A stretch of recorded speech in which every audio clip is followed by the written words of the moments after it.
Hello everybody, it's Elena. In the Facebook group Country Creational Swaps in April we had a side swap and it was make a bookmark, and I was really pleased when I discovered my partner was Chell Taylor. Well, I think this is how your name is pronounced. If not, I apologize. And I was happy because I didn't know at all which style she liked. And this is a way to know a crafter better. So I asked her which style she liked, which style she couldn't stand, and I was so pleased when she mentioned the great Spanish artist Victoria Frances.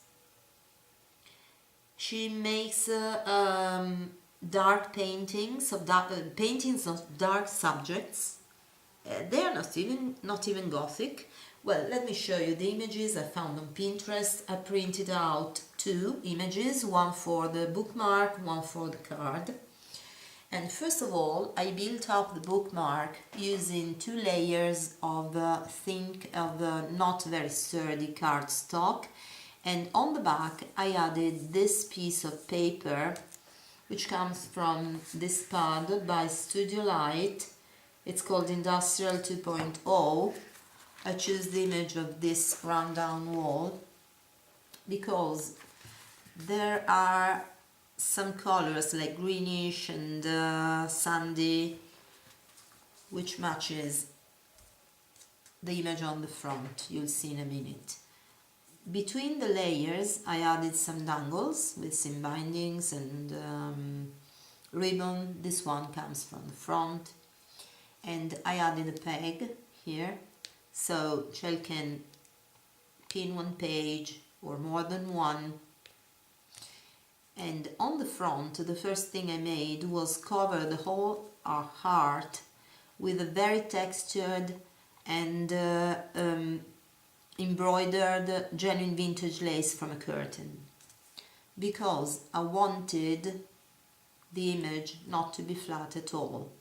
This was a technique I've learned 20 years ago, more or less, when I started to do decoupage.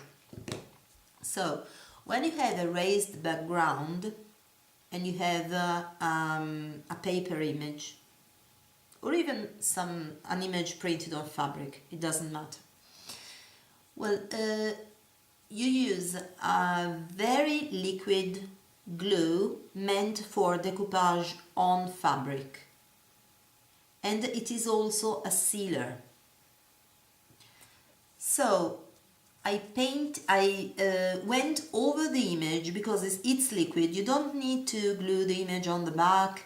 You just put the image here and go over with this kind of liquid glue, and when it's dried you press it very well. When it's not completely dried, you press it very well on the background.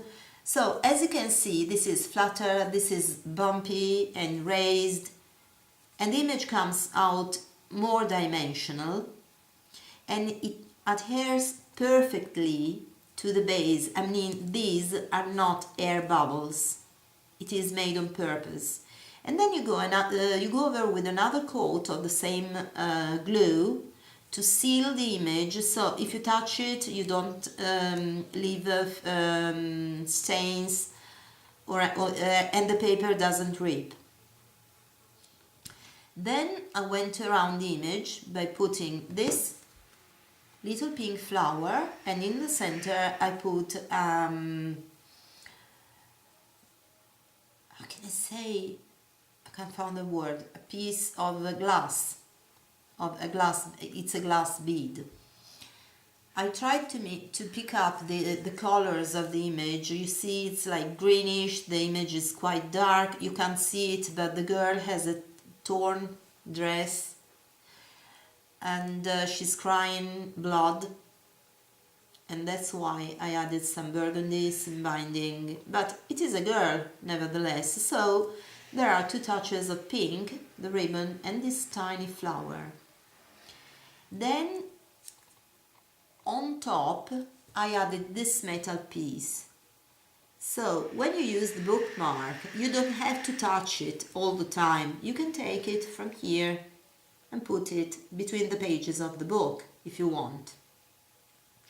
On one side I added one leaf I cut from the gorgeous trim, one of the gorgeous trim Julie Derry sent me, and this lovely flower trim comes from the same box Julie sent me, and I let it dangle here.